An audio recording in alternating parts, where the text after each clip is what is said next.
السلام علیکم ورحمۃ اللہ وبرکاتہ۔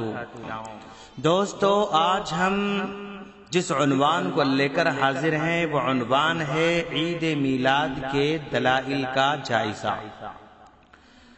آپ جانتے ہیں کہ عید میلاد کے بدعت ہونے میں کوئی شک و شبہ نہیں ہے، مگر اس کے باوجود بعض علماء اسے کسی نہ کسی طرح شرعی لبادہ پہنانا چاہتے ہیں، خواہ اس کے لیے انہیں قرآنی آیات میں کھینچا تانی کرنا پڑے یا ابو لہب کے عمل سے استدلال کرنا پڑے، مگر حق بہرحال حق ہے جو باطل کی ملمع سازیوں کے باوجود آخرکار نکھر ہی آتا ہے۔ ہم انہی میلادی بھائیوں کے دلائل کا جائزہ لینے جا رہے ہیں۔ دلیل نمبر 1، قرآن مجید کی سورہ یونس آیت نمبر 57 اور 58 کو پیش کرتے ہیں۔ اعوذ باللہ من الشیطان الرجیم، بسم اللہ الرحمن الرحیم، یا ایہا الناس قد جاءتکم موعظۃ من ربکم وشفاء لما فی الصدور وہدی ورحمۃ للمؤمنین، قل بفضل اللہ وبرحمتہ فبذلک فلیفرحوا۔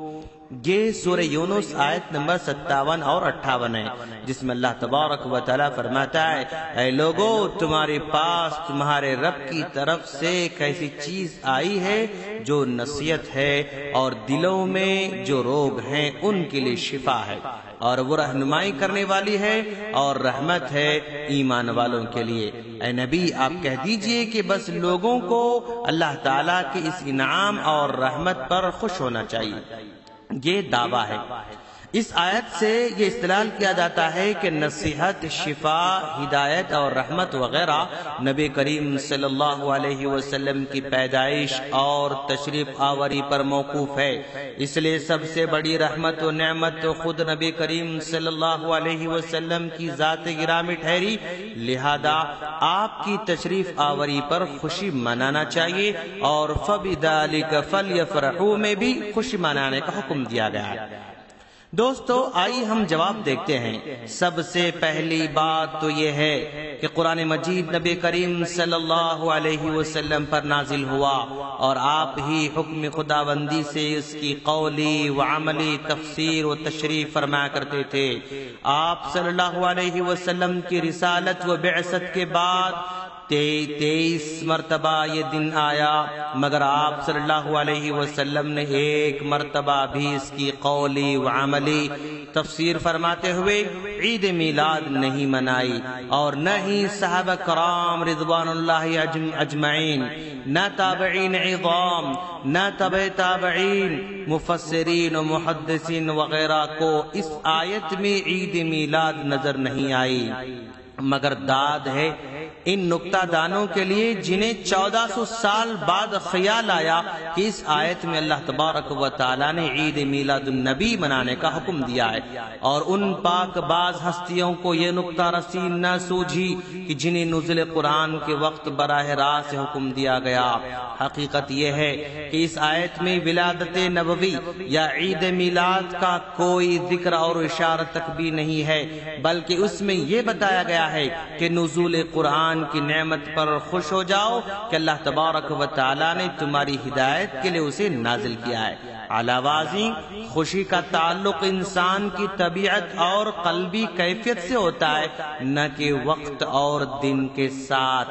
اس لیے اگر نزول قرآن یا صاحب قرآن پر خوش و خرم ہونے کا حکم ہے تو یہ خوشی قلبی طور پر ہر وقت موجود رہنی چاہیے، نہ کہ صرف 12 ربیع الاول کو اس خوشی کا اظہار کر کے پورا سال آدمی خوشی میں گزارا جائے۔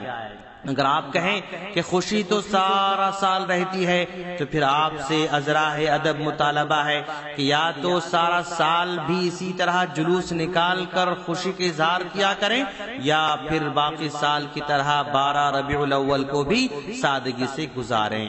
دوستو اسی طرح ایک دلیل پیش کی جاتی ہے، وَأَمَّا بِنِعْمَةِ رَبِّكَ فَحَدِّثْ، یہ سورہ ضحیٰ آیت نمبر 11 ہے، جس میں اللہ فرما رہا ہے اور اپنے رب کی نعمتوں کو بیان کرتے رہو۔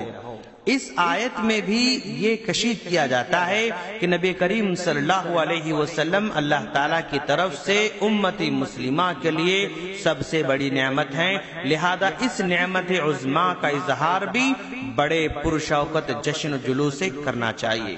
چلیے ہم جواب دیکھتے ہیں کہ اس آیت میں اگرچہ انعامات خداوندی کے اظہار کا ذکر ہے، مگر سوال یہ ہے کہ آیا کسی نعمت کے اظہار کے لیے اسلام نے جلوس نکالنے کا حکم دیا ہے؟ مثلا آپ کے گھر میں بیٹا پیدا ہوا تو تحدیث نعمت کے طور پر، نعمت کو بیان کرنے کے طور پر کیا آپ شہر بھر میں جلوس نکالیں گے؟ اگر آپ ہاں بھی کہہ دیں تو اللہ تبارک و تعالیٰ کی نعمتیں بے شمار ہیں دوستو، شمار سے باہر ہیں۔ آخر کس کس نعمت پر آپ جلوس نکالیں گے؟ نبی کریم صلی اللہ علیہ وسلم اگرچہ اللہ تبارک و تعالیٰ کی نعمت عظمیٰ ہیں، مگر سب سے پہلے ہمیں یہ دیکھنا چاہیے کہ صحابہ کرام نے اس نعمت عظمیٰ کی کس طرح قدر کی۔ کیا وہ نبی کریم صلی اللہ علیہ وسلم کا عید میلاد منا کر اور جلوس نکال کر نبی کریم صلی اللہ علیہ وسلم کی قدر و منزلت کا خیال کرتے تھے، یا آپ کے اقوال و فرمودات پر عمل پیرا ہو کر اس نعمت کا اظہار کیا کرتے تھے؟ جس طرح صحابہ کرام کیا کرتے تھے من وعن، اسی طرح ہمیں بھی کرنا چاہیے۔ اسی طرح اور ایک دلیل پیش کی جاتی ہے سورہ ابراہیم آیت نمبر 5، وَذَكِّرْهُمْ بِأَيَّامِ اللَّهِ، اور انہیں اللہ تعالیٰ کے احسانات یاد دلاؤ۔ اسی طرح سورہ مریم آیت نمبر 33 بیان کی جاتی ہے، وَالسَّلَامُ عَلَيَّ يَوْمَ وُلِدتُّ وَيَوْمَ أَمُوتُ وَيَوْمَ أُبْعَثُ حَيًّا، اور مجھ پر میری پیدائش کے دن اور میری موت کے دن اور جس دن کے میں دوبارہ کھڑا کیا جاؤں گا سلام ہی سلام ہے۔ اور ایک جگہ سورہ انشراح آیت نمبر 4 میں اللہ نے فرمایا، وَرَفَعْنَا لَكَ ذِكْرَكَ، ہم نے آپ کا ذکر بلند کر دیا ہے۔ ان تینوں آیات سے بھی عید میلاد ثابت کرنے کی ناکام کوشش کی جاتی ہے، حالانکہ حقیقت یہ ہے کہ مذکورہ آیات میں کہیں بھی جشن میلاد کا ذکر نہیں ہے دوستو۔ اگر اس کا کوئی اشارہ بھی ہوتا تو صحابہ کرام سے آخر کیسے مخفی رہ سکتا تھا؟ اگر آیتوں کا وہی مطلب ہوتا جو ہمارے میلادی بھائی سمجھا رہے ہیں تو صحابہ بدرجہ اولا کیے ہوتے، لیکن صحابہ کا نہ کرنا واضح ثبوت ہے کہ اس کا یہ مطلب جو ہماری میلادی بھائی بیان کرتے ہیں من گھڑت ہے اور موضوع ہے۔ یہاں ایک شبہ کا ازالہ بھی ہونا چاہیے کہ میلاد نہ منانے والوں کے بارے میں بعض لوگ یہ سمجھتے ہیں کہ انہیں نبی کریم صلی اللہ علیہ وسلم کی تشریف آوری اور رسالت پر شاید خوشی ہی نہیں ہے۔ ایسی بات ہرگز نہیں ہے دوستو، کیونکہ جسے اللہ کے رسول صلی اللہ علیہ وسلم سے محبت ہی نہیں یا آپ کی رسالت و بعثت پر خوشی ہی نہیں، وہ فی الواقع مسلمان نہیں ہو سکتا ہے۔ البتہ اختلاف اس میں ہے کہ خوشی کے اظہار کا شرعی طریقہ کیا ہونا چاہیے۔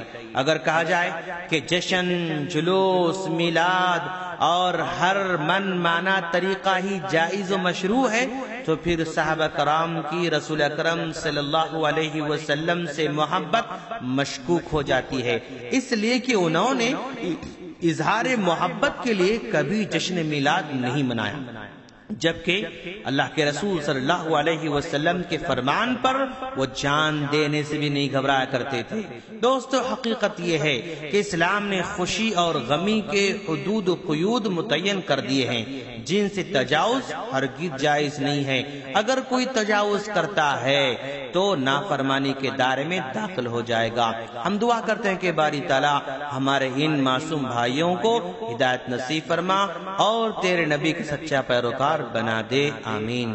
السلام علیکم ورحمۃ اللہ وبرکاتہ۔